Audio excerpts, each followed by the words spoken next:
dernière émission de l'année, mesdames et messieurs, 2016. En tout cas, nous RIP donc à 2016. Et aujourd'hui, WebPress est un WebPress spécial. Aujourd'hui, avec mes collègues, nous allons essayer, en tout cas chacun dans son domaine bien précis, va parler de l'actualité qui a marqué pour lui cette année 2016. Je suis donc avec Israël Moutala de 7sur7.cd. Très heureuse de vous retrouver, Israël.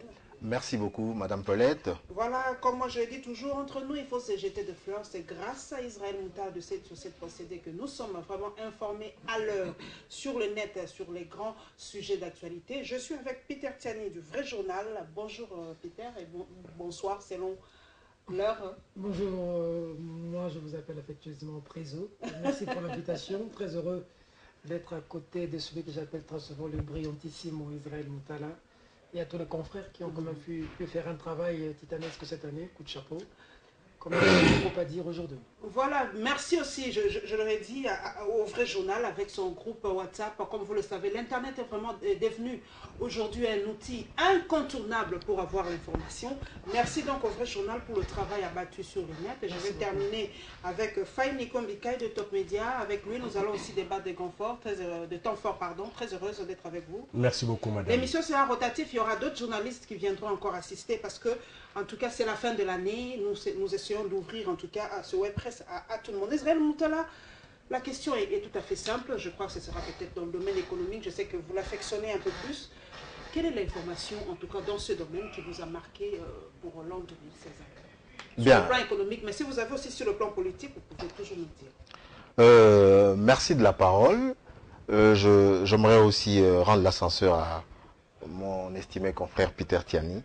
Et il sait que j'ai beaucoup d'affection et d'admiration pour lui. Moi, je l'appelle Génialissimo. Donc voilà, c'est le parrain de la théorie de la médiocratie. Je me rappelle encore. D'accord. Et voilà. Donc, mais je voudrais dire que sur le plan économique, c'est plutôt les contre-coups de ce qu'on a appelé le choc exogène, la chute de cours de cuivre des principales matières premières. Ça a affecté notre richesse nationale, ça a affecté notre économie, ça a fait... Voilà. Nous a dit que notre... Tout à fait. Ça a poussé à revoir notre taux de croissance économique, et à la baisse, 2,5 à peu près l'an. Après, il y avait des prévisions d'à peu près 4,3 ou 7. Et donc, on a revu à la baisse parce qu'on a ce choc. C'est ce qui a fait qu'on a présenté un budget en recul, alors qu'on était dans une dynamique. Tout à fait, on était dans une dynamique d'expansion. Et tout ça, c'est à cause justement de cette crise économique qui touche essentiellement les matières premières, le cuivre, le cobalt, le pétrole, qui a fait que notre économie en a ressenti un coup. Et donc, on a présenté une loi de rectification de finances par Matata. Voilà. Donc, c'est la principale information sur le plan économique. Parce que cette année 2016, selon 17, pardon, les projections israéliennes, on peut remonter la pente avec le gouvernement Sami Badibanga? Non, Sami n'y est pour... Il a déjà lancé un appel, Zoumeko l'a dit, il a lancé un appel par rapport aux investisseurs. Non, mais ça c'est amuser la galerie. C'est amuser la galerie. Et donc ça veut dire que les investisseurs, ils attendent des signaux clairs. Il faut les signaux politiques, il y a tout ça qui compte. Il faut absolument terminer peut-être en termes du secteur minier, dire si on ne fera pas, comment dirais-je, la révision du code minier. Mais on l'avait déjà fait. Oui, mais on l'a pas encore fait justement. On l'a pas encore fait. C'était dans les tiroirs. Ce projet n'a jamais abouti. Tantôt on le met dans les tiroirs, tantôt on le ressort. Et après il y a eu cette saga avec le rachat de Tenke Fungurume par le chinois, par un groupe chinois. Et il y a eu une bataille juridique. C'était pas des signaux clairs. Donc en RDC, les investisseurs veulent que quand vous avez un bien qui vous appartient, une mine ou un portefeuille minier, que vous le revendiez à votre guise, sans que l'État ne s'en mêle. Voilà, il y a tout ça. Mais c'est dans la loi, c'est comme ça, c'est prévu comme ça, non? Donc, mais Paulette, madame, j'aimerais aujourd'hui... Rappelez-moi, Paulette, on est entre... D'accord, j'aimerais aujourd'hui... je pense que, pour moi, le politique d'abord tient l'économie. Et l'économie comme la politique tient, est dans un méli-mélo, tient le social.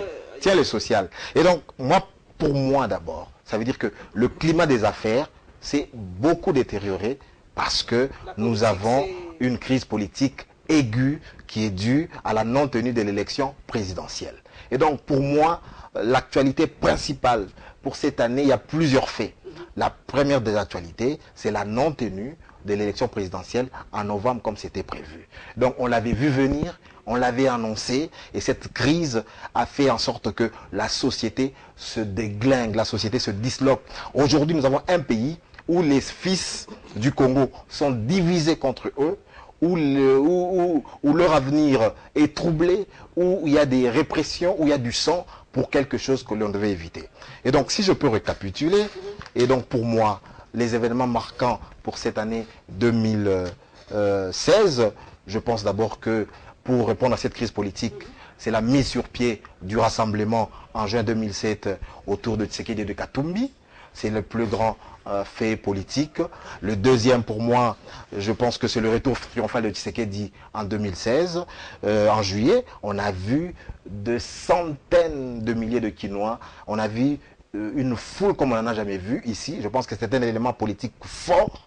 Et après, il y a eu la répression des manifestations de l'opposition du 19 et du 20 septembre, regrettable, avec l'incendie à la permanence de l'UDPS. 6 morts à peu près, calcinés. Je pense que c'est un événement triste, très triste.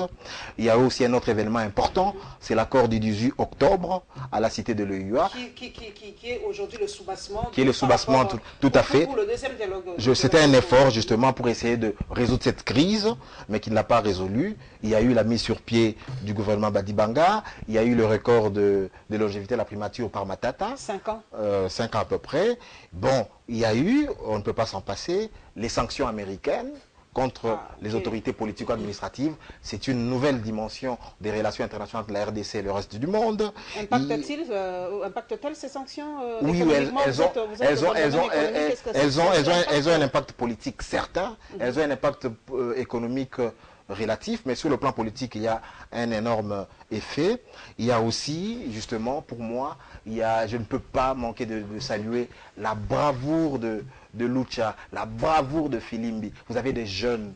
Et de Oudjana aussi, hein, quand même, ce sont tous des mouvements citoyens. Non, moi, ça veut dire qu'il y avait, moi d'abord, ça veut dire qu'il y a des mouvements qui sont nés alors qu'on n'accordait pas d'importance au mouvement d'éveil civique. D'abord, ce sont des pionniers et ils ont eu le courage, ils ont payé le prix le plus fort dans la répression. Les arrestations. Donc, ce sont des mouvements. Ces jeunes là-bas, écoutez, pour moi, la personnalité féminine de l'année ou politique de l'année, c'est Rebecca Kavugo. Donc, vous voyez, par exemple, pour moi, vous avez par exemple la toute dernière, par exemple, Gloria Senga. Écoutez, moi je pense que, quelle bravoure. Vous avez des gens avec des armes jusqu'aux dents, vous avez tout l'appareil sécuritaire, ANER, DEMIAP, qui se bat contre des jeunes. Qui ont des cartons, qui ont des sifflets. On les ridiculise presque. Donc vous avez presque la brutalité face à l'innocence. Qui sont manipulés par l'Occident, ils sont manipulés par les je suis d'accord, mais qu'eux aussi manipulent. D'où vient l'argent? Attends, là n'est pas le débat. Là n'est pas le débat. Est-ce que ce que fait Lucha ou Filimbi est-il régulé ou pas? Quand vous avez des jeunes... reconnu, hein? Non, mais écoutez... pas reconnu juridiquement, Bochab l'a dit. Non. Bochab, on peut revenir sur... On peut revenir même sur le bilan de Bochab ici. On va vous faire voir que c'est le piètre des ministres de l'Intérieur qui n'a jamais connu la RDC. Sous lui, il y a eu la répression en janvier 2015. Il y a eu la répression en septembre 2016. Il y a eu la répression les 19 et le 20 décembre. Bochab, c'est Kamwina Sapou. Bochab a promis de mettre fin au massacre de Béni. Il n'a pas pu mettre fin à ça. Bochab, bref, quel est le bilan de Bochab? Donc la situation de l'insécurité s'est plus aggravée sous Bochab. Donc l'inanition de la nation qu'il avait écrit dans son livre l'a atteint alors qu'il était ministre de l'Intérieur. Donc Bochab sort avec un bilan sombre en tant que ministre de l'Intérieur. Et donc voilà. Je vous donne information d'ailleurs sur le net, il y a un mur virtuel pour rendre quand même un nom et un visage aux morts de Béni, parce qu'on a l'impression que ce sont des chiffres, mais ce sont des personnes qui avaient des familles, des amis et tout ça. Allez sur Internet et je crois il y a un site qu'on a créé, un mall virtuel pour les morts de Béni. Je termine juste là pour... Alors, il y a eu aussi l'affaire Katumbi. avec le mercenaire, c'est quand même un fait politique fort. On n'a jamais retrouvé ces mercenaires. Les mercenaires, c'est une affaire qui a fait flop, qui a propulsé Katumbi au devant de la scène, qui l'a imposé comme victime de l'intolérance politique. Vous avez l'affaire foncière avec Stoupis. Vous avez aussi... Il y a beaucoup d'événements cette année. Une précision, le monsieur a aussi porté plainte aux États-Unis. Tout à fait. Vous avez eu les massacres à répétition à Beni dans ses environs qui n'a pas cessé. Vous avez eu, comme je l'ai dit tantôt, le problème de Cameroun à Sapou.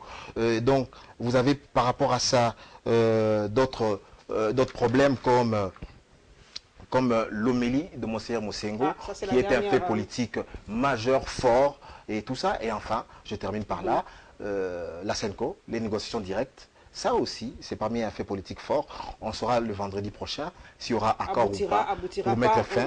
On est déjà dans l'expectative avec tous les tweets c'était une année que font les membres de la majorité présidentielle. On a l'impression une année hyper riche. Mais je termine en disant que sur les sanctions américaines, sur mon site, sur la plateforme principale, l'article qui a été le plus lu, c'était un article en rapport avec les sanctions américaines. Je crois qu'on était à 56 000 vues pour cet article-là. Donc c'est l'article qui a été le plus partagé, le plus lu. C'est pour montrer que c'était une actualité, une information importante. C'est d'ailleurs, je vais revenir à vous par rapport à cette question. Peter Tiani, qu'est-ce qui vous a marqué? Je lis à chaque fois Vrai Journal, je le suis à la télé, mais en tout cas, je crois qu'Israël nous a brossé un peu les grandes lignes. Qu'est-ce qui vous a le plus choqué, marqué cette année 2016? Si vous suivez tout ce que Israël a dit, ça se résume en un mot, je veux dire, la situation politique du pays est mauvaise. Ça a des effets sur l'économie. Et sur le social. Et sur les sociales. Parce que dans un environnement où il y a crise politique, les investisseurs ne peuvent pas venir et le climat des affaires s'écroule. Mais la grande actualité ou info qui m'a plus touché, c'est, Israël l'a dit, la non-organisation des élections et la fin du mandat le 19 décembre 2016 qui a emmené à la situation que nous vivons aujourd'hui. Au-delà de ça, vous verrez que cette situation nous a emmené encore à la coupure de chaînes de télévision et de l'Internet. Qui en sont les responsables? Aujourd'hui, nous faisons le bilan par rapport à cette situation. Qui sont responsables de cet échec, de cette situation? En plein 21e siècle, on peut couper l'Internet. Par rapport à la sécurité, ils disent qu'ils ont raison. Et on rétablit l'Internet, on ne vous dit pas pourquoi on vous avait coupé. Ça veut dire que vous êtes des chiens, on peut faire ce qu'on veut sur vous. On dort, on se lève un matin, CCTV est coupé. Vos journaux ne passent pas, kiosque ne passe pas. Quelqu'un dort, il se réveille, coupe. Sans lettres, sans aviser, on appelle la gauche, on dit non, c'est à droite c'est la hiérarchie. Voilà les informations. Pendant ce temps, il y a un député national, je vais même dire en fonction, tabassé Franck Diongo, emmené Manu Militari Konchachi, en train de comparaître à l'instant avec celui qui maîtrise bien la langue française. Hein. Il a, je ne sais pas moi... On lui a piqué une piqûre. Sous perfusion avec des épicranieux. Voilà. En train de comparaître. Voilà où nous en sommes aujourd'hui. Aujourd'hui, nous sommes au stade où nous devions aller à Sun City. Nous sommes rentrés à l'étape où c'est comme si il y a un Sun City maintenant qui se fait à la SENCO. Pour vous, ce gouvernement Sami Badibanga, c'est le reflet, c'est un autre Sun City bis avec 68 membres. Non, ce n'est même pas le gouvernement Badibanga, c'est ce qui se fait avec la SENCO. Ça veut dire aujourd'hui, comme à Sun City, où il y avait un président qui était venu tuer M. Laurent Désiré Kabila, et on nommait son fils, et puis après il fallait qu'il y ait une légitimité, alors on va à Sun City, on partage le pouvoir, tout le monde se retrouve pour qu'on organise les élections, qu'on quitte ce cycle de la crise de légitimité. Aujourd'hui, c'est la case du départ. Joseph Kabila a multiplié par 0 tous ses efforts. Parce qu'aujourd'hui, quand on parle de la Lucha, quand on parle de Filimbi, c'est des jeunes comme nous qui se disent on doit se battre pour notre pays. Nous sommes rentrés encore en 65, où Tchombe, Kassavubu, et puis Mobutu prend le pouvoir par la force. Aujourd'hui, Joseph Kabila, je vais dire, j'ai un juriste à ma droite, pour qui j'ai beaucoup d'estime, je ne sais pas s'il peut me dire, est-ce que Joseph Kabila est légal aujourd'hui, du point de vue de la Constitution? Est-ce que Joseph Kabila est légal? Moi, je ne sais pas. La Constitution me dit 5 ans, une fois renouvelable. Il reste en fonction jusqu'à l'installation du président élu. Comme ça se passe avec Trump, qui est là. Bon, Obama reste en fonction jusqu'à l'installation de Trump. Jusqu'à maintenant, c'est Obama qui est en fonction. C'est comme ça qu'avec l'histoire de Brazzaville, Sassou devait rencontrer Trump. On a dit non, Trump ne peut pas rencontrer Sassou parce que Trump, il n'est pas encore investi de plein pouvoir. Donc il ne peut pas rencontrer comme ça. Donc jusque maintenant, c'est Obama. Il reste en fonction juste. Nous sommes revenus à la case du départ. Et comment peut-on pleurer encore les Congolais le 19 parce que ces Congolais réclament le respect de la Constitution. Voilà le fait marquant. Aujourd'hui, nous sommes tous suspendus à la Senco. Et ça réussira, vous êtes là-bas, je crois que vous avez même passé nuit, je réalisais les fêtes, vous avez passé nuit à la Belle Étoile et tout ça. Comment ça se passe? Est-ce que vous avez... Nous sommes informés à la minute. Vous avez de l'espoir par rapport à ces accords? Par rapport aux informations en notre possession, il faudrait que la primature, selon ce qui se boutique, ça bloque, la primature devait revenir au rassemblement. Dans l'accord, on dit que la primature doit revenir à l'opposition, le rassemblement ne veut pas, le rassemblement dit que la primature doit revenir au rassemblement. Rassemblement, opposition, c'est deux choses différentes. On ne peut pas dire opposition parce que c'est comme à la cité de l'OEA, on a fait avec Kamere opposition. Nous savons tous ici que c'est Vital Kamere qui a crédibilisé le dialogue de la cité de l'OEA. Exactement. Sans lui, sans Vital Kamere, ce dialogue n'allait pas se tenir. Ça, il faut le reconnaître. Mais puis après, on dit que ça va venir l'opposition. On donne à Sami Bati Banga le poids de Sami et de Vital Kamere. Il n'y a pas photo. Hein? Le poids là. Je vous en prie. Vous allez parler. Kamere, c'est un candidat président 3e. Après Kabila, tu sais qu'il dit. Tu ne compares pas avec Sami Bati Banga. Soyons sérieux. Même si on ne veut pas de Kamere, ça c'est des faits, mon frère. Le parti politique de Vital Kamere, l'UNC, a pignon sur au Congo. Et ce parti politique a beaucoup été secoué avec leur participation au dialogue. Hein? Moi, il y a eu beaucoup de départs. À Bukavu, à beaucoup d'endroits, Kamere, c'est la grosse pointure. Surtout pas avec Sami Bati Banga, même s'il est Premier ministre. En tout cas, attention. Donc, Kamere crédibilise ce dialogue. On dit que le pouvoir, la primature doit revenir à l'opposition. Qui faisait partie, qui a participé d'ailleurs au dialogue. Mais puis, c'est un coup de bol de Kamere, on voit Sami Bati Banga. Pendant que nous savons que c'est Kamere qui a donné du tonus à cette rencontre de Kanchachi. Bref, on vient à la Senco maintenant. Le rassemblement dit, nous ne tombons pas dans ce piège. Ça doit sortir de rassemblement. Autre aspect, Conseil national de transition, dirigé par Etienne Tshisekedi. C'est déjà approuvé et secondé par F. Bazaïba. C'est les débats qui se font là-bas. Et puis, il faudrait que ce soit mentionné de manière claire que pas de révision de la Constitution, pas de référendum. Qui va ratifier? Normalement, qui doit ratifier? Parce que lors du premier dialogue, le chef de l'État n'a pas ratifié. Est-ce que cette fois-ci, le chef de l'État apposera sa signature sur ce document pour lui donner une valeur, je ne sais pas, juridique ou quoi?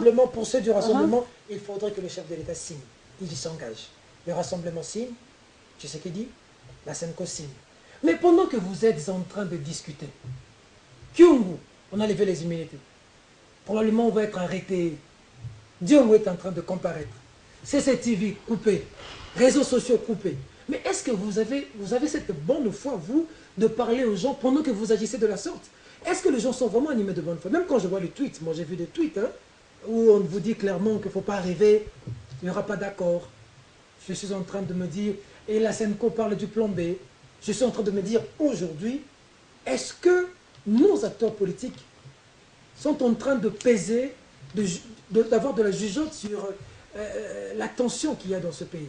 Est-ce qu'on va, vendredi, il n'y aura pas d'accord? Qu'est-ce qui va se passer après s'il n'y a pas d'accord? C'est ça le problème. L'avenir est le domaine de Dieu, madame.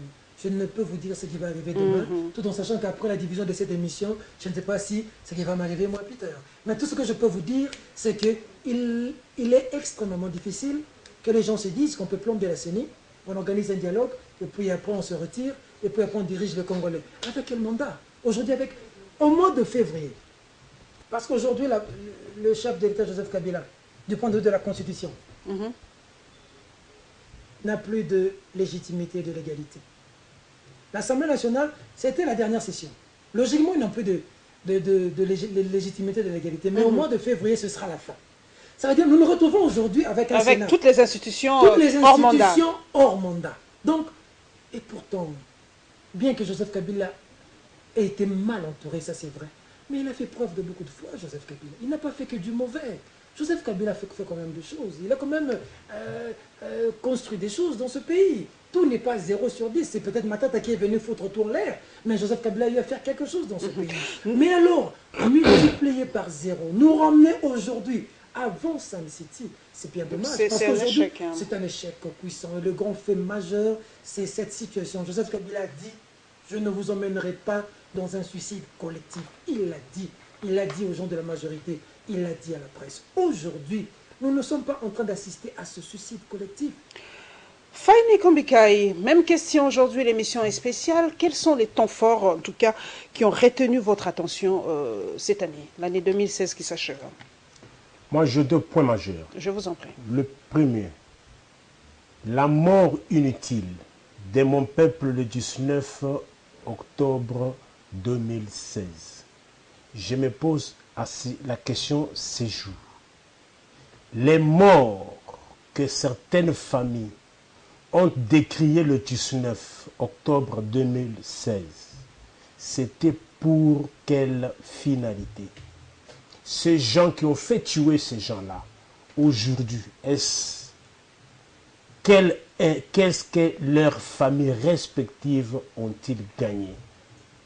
Parce que ces gens-là, lorsqu'on les a envoyés sur la rue, inutilement, aujourd'hui, on voit les gens qui avaient posé des préalables avant d'aller en quelconque dialogue, en train de discuter avec celui qu'ils ont méconnu après le mandat.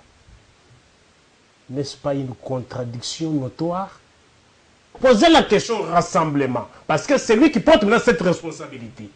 Il a dit ceci aux gens. Nous ne participons qu'à un dialogue qui sera convoqué par un émissaire des Nations Unies. Nous participons qu'à un dialogue qui, lorsqu'on aura rouvert le média fermé, on ne participera que lorsqu'on va respecter la résolution 2277. Que le dialogue soit conforme à l'accord d'Addis Abeba. C'est pas ce qui était fait? Madame, citez-moi un seul média qu'on a ouvert. Canal Futur. Attendez, Canal avait été ouvert bien avant. Madame, mon point fort, c'est la maîtrise de fait. Tous ces médias ouverts ont été ouverts avant le dialogue de la Cité de l'Union africaine. Okay. Après qu'on ait ouvert ces médias, le rassemblement a refusé de participer. Au motif qu'il faut qu'on voie tous les soi-disant prisonniers politiques dehors. Qu'on rouvre le média. Que le dialogue soit présidé par un émissaire des Nations Unies. Pas plus longtemps que 3 mois, on voit les mêmes gens qui ont refusé le dialogue, qui ont fait tuer les gens inutilement, aller négocier aujourd'hui avec le même pouvoir qui n'a respecté aucun préalable. Préalable, c'est quoi, madame? C'est-à-dire, vous m'invitez dans votre émission, mais je vous oblige, vous, de me payer les transports avant de venir. Sans cela, je ne viens pas. Posez la question au rassemblement. Qui négocie aujourd'hui au centre interdiocésain. Qu'il vous cite un seul préalable respecté par le dialogue. Par le pouvoir. Par le pouvoir. Un seul. Et puis, chose étonnante, on négocie au-delà du mandat. Moi, j'avais posé ces problèmes. Ayant œil de l'aigle, j'avais dit, le pouvoir dans sa malice, s'il fait tirer les choses en longueur, et qu'il acceptait les soi-disant vrais dialogues, soit à la veille du fin du mandat, qu'est-ce qui se passe-t-il? Aujourd'hui, à la Cité de l'Union, au centre interdiocésain, on ne parle plus encore respect de la Constitution. On ne parle plus encore accord d'Addis Abeba, résolution 21. Et on parle de quoi? On en parle. Aujourd'hui, c'est le partage de postes. Maintenant, c'est la primature qui divise. Or, à ces jours, il y a déjà un Premier ministre qui est là. Est-ce qu'on sait quand même faire les analyses objectives? Pourquoi le rassemblement et l'UDPS veulent toujours être derrière les événements? Or, ce qui est en train d'être fait aujourd'hui avait déjà fait en Espagne et en Italie. On a fait semblant de nier. Et aujourd'hui, on se rattrape. Mais il y a déjà un Premier ministre qui est déjà nommé. Qu'on le laisse travailler, selon vous? Madame, s'il vous plaît, est-ce que dans ce pays, il a dit qu'il n'y a qu'une clique d'individus qui doit gérer le pays? Sami Badibanga, Congolais authentique, Nationalité belge. Fils, Il y en a beaucoup d'ailleurs qui sont en train de renier leur deuxième nationalité. Sami Badi Banga, Congolais authentique, fils de Badi Banga Ntita et de Mbombo Marie, belge d'origine né à congolaise. Kinshasa, élu dans la circonscription de Moamba à Kinshasa, à Limete. Président du groupe parlementaire de l'UDPS. Madame, l'homme propre, n'ayant pas de main sale, il n'est pas trempé dans des histoires, dans les biens de dans les dossiers de biens mal acquis, dans les dossiers d'assassinat, de détournement. Vous n'allez pas les trouver nulle part. Seul point d'ombre, c'est ça. Madame, j'en viens, je n'échappe, je viens. L'homme ayant les mains propres, l'homme vertébré, ayant la carrure, répondant aux attentes de la population. C'est lui qui promet. C'est lui qui promet. Écoutez, je suis l'avocat des opprimés. Je suis l'avocat des opprimés. Les jours où vous m'assurera, vous me verrez dans votre dossier. Nous gagnons le temps. Par rapport au hic là, par rapport à Badi Banga, c'est la double nationalité. Aujourd'hui, ça ressort de partout. À part lui, il y a le ministre de la Santé. Je vous en prie. Vous pouvez venir à la télévision. Je vous en prie. Il a renoncé à sa nationalité. Madame, est-ce que tu j'ai tout un féri d'argumentaire et je vais balayer sur des revers de la main. Congolais authentique, est-ce que toi tu es au courant que Sami Badi, ça c'est des faits, nous sommes journalistes. Je vous en prie, par rapport à la double nationalité. On m'assassine, non, madame? Je vous en prie, je suis harcelé. Je vous en prie, parlez, s'il vous plaît. Sami Badi Banga, fils de Mbombo Marie. Vous avez déjà dit, par rapport à la double nationalité. Nous gagnons le temps, c'est la télé. La double nationalité, c'est la télé, c'est la télé, nous gagnons le temps. Madame, Peter venait de citer ici, il a cherché de vanter Vital Kamerhe, qui était président de l'Assemblée nationale lorsque la question de double nationalité avait été posée. Parce que je suis l'homme du retour à la vérité. Je suis l'homme du retour à la vérité. Qui était à l'Assemblée président... Écoutez-moi, je vous en prie, Peter. Qui était président de l'Assemblée nationale lorsque la question de double nationalité avait été posée. N'est-ce pas Vital Kamerhe? Dans les États, on n'oublie pas. On doit voir le passé avant de voir le discours. Lorsque cette question avait été posée, quel a été le comportement de Vital Kamerhe comme président de la République? De l'Assemblée nationale. Comme président de l'Assemblée nationale. Qui nous disent? Qui nous disent? Si vous estimez que la personne ne convient pas, mais pourquoi l'avoir accepté en son temps?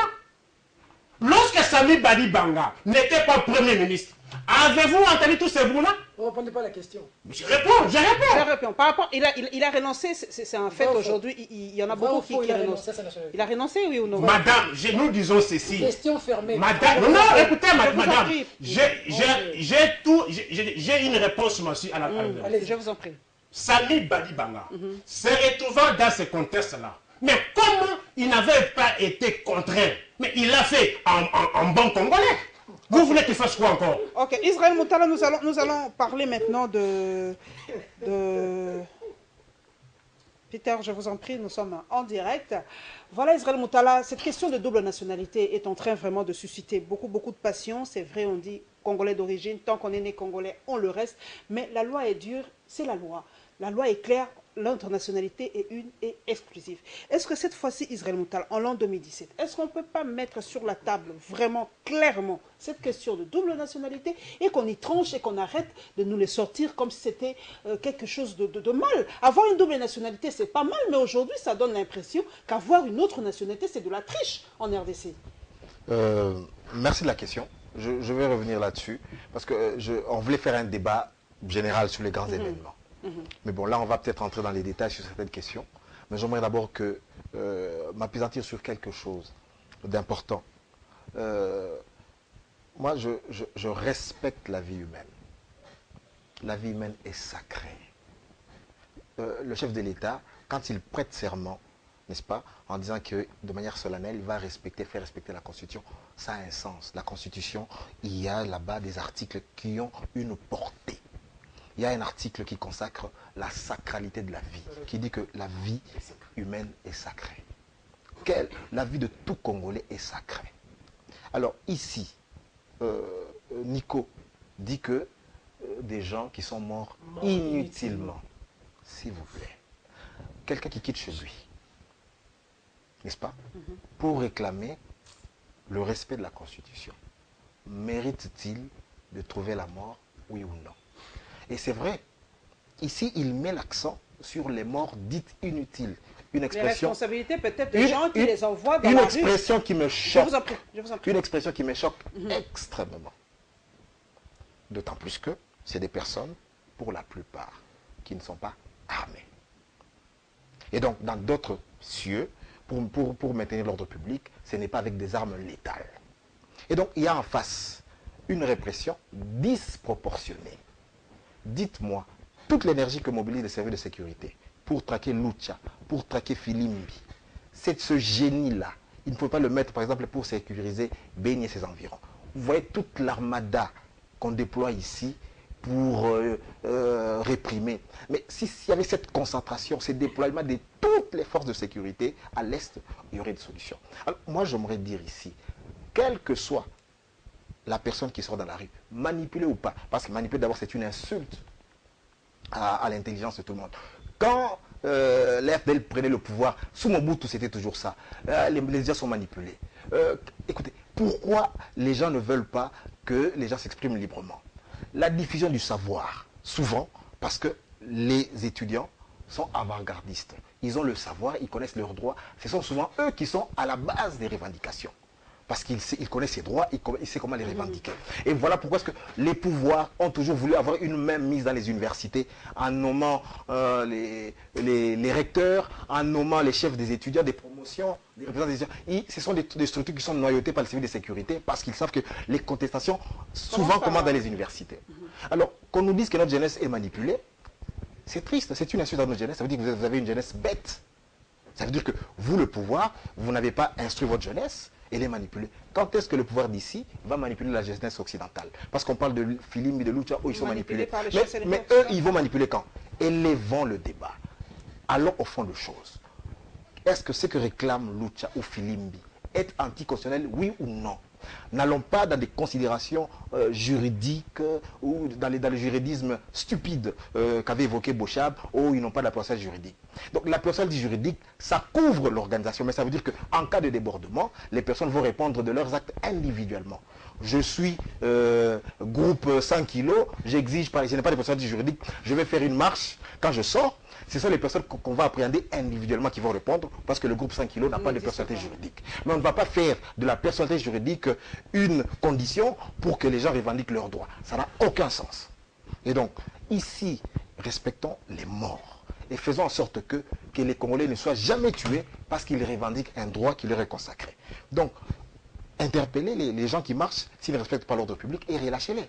Mais il ne faut pas donner la mort. Pour donner la mort, il fallait que la vie du policier qui est en face de soi soit en danger. C'est ça le principe de la proportion. Peut-être c'était le cas aussi, Israël Moutala. Non, c'était le cas. Non, l'étudiant de l'ISTAI, le père qui est mort, j'ai oublié son nom, Fortuna, le militant du PCN et d'autres qui sont morts, ils n'étaient pas armés. Ils n'étaient pas armés. Donc s'ils n'étaient pas armés, et vous allez voir, la plupart, souvent, les vidéos qui circulaient, les gens qui étaient là, on avait ravi les vidéos. Si ce n'était pas des vidéos à charge, mais pourquoi on empêche d'abord les gens d'être sur place? Parce que quand une police n'a rien à se reprocher, vous allez laisser les journalistes faire leur travail. Parce qu'ils sont là-bas, ils observent qui a tiré le premier, qui avait quoi. Mais pourquoi vous voyez que quand il y a vraiment les affrontements importants, et vous avez la police ou les services de sécurité qui empêchent les journalistes d'accéder, ou bien les gens qui accèdent là-bas, on les arrête, on les interpelle. Écoutez, dites-moi quel est le danger qui représentait Fayoulou pour qu'il soit atteint à la tête. Fayoulou était armé, parce que Fayoulou allait perdre un œil. Donc, moi, je suis pour que nous ayons des rapports apaisés. Mais surtout, ne crachons pas sur la mort des gens qui sont morts. Parce que même le président lui-même l'avait dit que il ne faudrait pas que le sang des Congolais coule parce que le sang a trop coulé. A trop coulé. Peter Tiani, projetons un peu pour 2017. C'est vrai que la date fatidique est déjà passée, le 19 décembre est déjà passé. Comment voyez-vous un peu cette année 2017? Ça sera vraiment... Que doivent faire vraiment les politiques congolais pour apaiser les tensions? Parce que là, déjà qu'en 2017, on ne sait pas comment ça va se passer. Je suis quand même assez concerné. Nico Faye, comme tu le fais, hein, comme mon brillant confrère John Langela a toujours su le faire, il a pu défendre ici Steve Mbikaï, aujourd'hui Steve Mbikaï est ministre de l'Issue. Je crois qu'il va aussi être reconnaissant à l'égard de ce confrère qui a beaucoup fait en termes de communication pour lui. J'espère aussi que le Premier ministre Sami Badi Banga qui te suit ne va pas t'oublier. Hein, je vous en prie, vous allez répondre. Vous allez aussi me donner ça, matériel suffisant. Vous allez répondre. Ce que tu es en train de faire, je comprends qu'il se peut que tu te retrouves dans les cabinets. Non, moi je ne parle pas pour me retrouver dans un cabinet. Il n'y a pas de mort inutile. Le 4 janvier 1959, il n'y a pas eu de mort inutile. À 30 juin, il y a eu l'indépendance dans ce pays. Peu importe le temps que ça peut prendre, on ne gagne jamais un peuple. C'est impossible. S'il y a un président, c'est parce qu'il y a une population. Les gens ont envoyé, les leaders du rassemblement ont envoyé les gens mourir dans la rue. Depuis quand la rue tue? Avant que vous arriviez dans ce plateau, vous n'êtes pas passé dans la rue, ça vous a tué. La rue tue depuis quand? Et deuxième question. Les 19, le 20 décembre, qui envoie les gens dans la rue? Il n'y a aucun acteur politique qui a demandé aux gens de descendre de la rue. Décembre ici. Mais les gens sont sortis. Comment vous pouvez réduire la jeunesse, le peuple congolais, au point d'être manipulé? Lorsque les gens veulent réclamer leurs droits, réclamer une constitution, pour vous, c'est une manipulation. Comment est-ce que... Le Congolais ne peut pas réfléchir. Donc il n'y a que vous qui réfléchissez. Tous ces gens qui réclament le respect de la constitution, c'est des gens qui ne sont pas intelligents, sont manipulés. Et puis je vous entends tirer sur les rassemblements. Votre réflexion, elle peut être cohérente, oui, ou bonne, je ne refuse pas. Mais je trouve ça vraiment, je veux dire, penché. Comment est-ce que vous êtes en train d'accuser les rassemblements sans pour autant accuser le pouvoir, qui était censé organiser les élections, qui ne l'a pas fait? Si nous sommes dans cette situation, ce n'est pas parce que le rassemblement n'a pas organisé les élections. C'est parce que les gens qui ont reçu mandat, nous payons des taxes, des impôts, ils ont l'argent, ils n'ont pas organisé les élections. Toi, tu trouves que c'est normal? Sami Badi Banga, il est Premier ministre, il y a un gouvernement, ça va. Mais les rassemblements, eux, ils sont fautifs. Drôle de façon de réfléchir. Tu dois savoir une chose, et ça tu dois le retenir. Il n'y a jamais de mort inutile. Dans une situation, à vouloir étouffer les révolutions pacifiques, on rend inévitable des révolutions violentes. C'est Kennedy qui l'a dit. Ça veut dire, à un moment, vous comprimez, ça va parler. Les gens ont voulu s'exprimer. Est-ce que la seule façon d'encadrer les marches, c'est de tuer des gens? Est-ce que la seule façon d'interdire les marches, c'est de donner la mort aux gens? Israël Moutala l'a dit, la vie humaine est sacrée. Mais regardez même le gouverneur de la ville, moi j'ai failli pleurer. Il nous parle de 9 morts. Mais il faut voir le temps avec lequel il le parlait. À la limite, souriant. Dans des pays structurés, organisés, normaux, où les gens marchent sur les pieds, avec une tête au-dessus, une mort est grave. Dans ce pays, les gens peuvent mourir.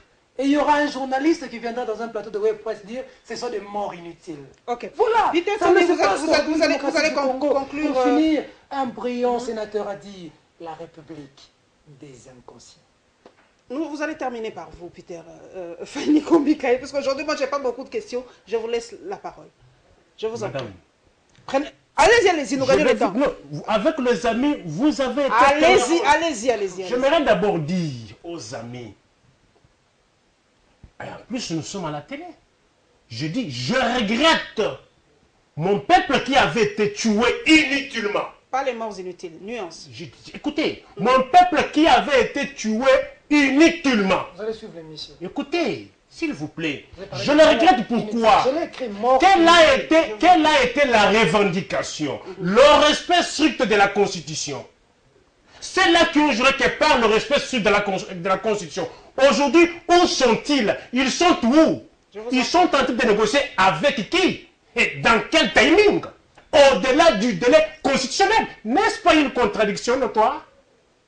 Vous qui avez tout méconnu, vous qui ne jurez que par le respect strict de la Constitution. Maintenant, dites-moi s'il vous plaît, Israël et Peter, en vertu de quoi, vous qui avez envoyé pour aller réclamer le respect strict de la Constitution, que faites-vous aujourd'hui au centre interdiocésain au-delà du délai constitutionnel? Et en train de chercher aujourd'hui la primature. Il faut vous mettre en tête que le point qui divise aujourd'hui, c'est la primature. Tout simplement. Écoutez, madame, c'est la primature qui divise aujourd'hui. Et cette primature-là, qui sera président de la République, n'est-ce pas celui qu'on a contesté? N'est-ce pas celui pour lequel on a dit qu'il dégage? Et aujourd'hui, on vient au-delà du délai constitutionnel. Vous savez, aujourd'hui, moi, je ne m'en cache pas. Hein? Moi, je me cache. J'étais un grand organisateur de marche pacifique. Même le 19, moi j'étais sur j'ai assisté lorsqu'on a tué les policiers qui faisaient la garde à la permanence de d'une ligue des jeunes du peuple. J'étais là. Je suis un homme de terrain. J'ai quitté Pondili jusqu'au boulevard Sendoué. J'ai assisté. Peut-être vous n'étiez pas là. Mais moi, j'étais sur terrain. J'ai vu. Vous savez, il y a certaines choses, lorsqu'on se met à les dire, on risquerait de vous taxer des penchants. On reconnaît les droits aux manifestants. N'empêche aussi, les policiers aussi ont aussi ces droits. Les manifestants ont ses droits et obligations. De même aussi, l'engin de l'ordre a aussi ses droits et obligations. S'il vous plaît, de ne pas tuer. Citez-moi, je ne dis pas que non c'était le cas. Mais réfléchissons, parce que moi c'est la profondeur. Lorsqu'un seul policier se retrouve par des vers 1500 personnes venant vers lui avec une arme, quelle peut être sa réaction? Quelle peut être sa réaction? Je peux répondre? Quelle peut être sa réaction? En vertu même du principe de la proportionnalité. Je vous en prie. Écoutez, en vertu même du principe de la proportionnalité, une personne avec une arme se trouvant dans l'impossibilité matérielle même de s'échapper. Il dit, dans l'impossibilité matérielle de s'échapper, quelle peut être sa réaction? Je ne dis pas que c'est ça, mais s'il vous plaît, j'ai dit c'est ça. Toi qui étais sur terrain. Il a dit. J'ai vu de visu. J'ai vu de visu. J'ai vu comment on a pillé toutes les permanences. Toutes les permanences de partis politiques, j'ai assisté. Tu as vu comment un policier était seul en Écoutez, les policiers étaient où? Parce que ici, vous savez, le fait de prendre, de répéter certaines choses de manière telle qu'elles se sont passées, on risquerait de vous tasser. Ici, qu'est-ce que nous devons dire? Maintenant, le problème ne se pose pas au niveau des manifestants. Le problème se pose maintenant au niveau des acteurs politiques. Quel est le discours qui avait été utilisé? Quel discours avait été utilisé?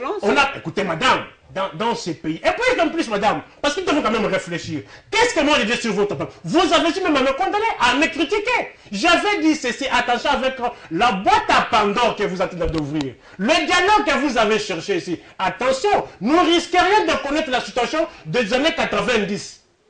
On sait que de 90 à 97, on a connu une transition la plus longue. C'est là où nous tendons, hein. C'est là où nous tendons. Aujourd'hui, on a vu des gens qui ne criaient que par le respect strict de la Constitution. Le préalable. Nous voulons un émissaire des Nations Unies. Nous voulons qu'on rouvre les médias, qu'on relaxe le prisonnier politique. On voit ces gens-là. Aujourd'hui, citez-moi un seul prisonnier politique. Vous avez pas avec les gens du rassemblement. Écoutez, madame, ce sont ceux-là qui ont... pas madame, s'il vous plaît. Si vous avez pas avec les gens du rassemblement. Peter, vous savez le moment avec vous, c'est quoi? Vous savez le moment avec vous? Vous pensez que ne pas faire quelque chose dans ce pays, que quelqu'un qui serait avec leur ensemble. Non! Nous pouvons consulter tel que nous sommes sur ce plateau une nouvelle classe rénovatrice qui peut rénover les choses avec moi à la tête. Je m'en cache pas. Voilà, nous sommes à la fin, en tant que poussière de cette. Et pour revenir, c'est intéressant.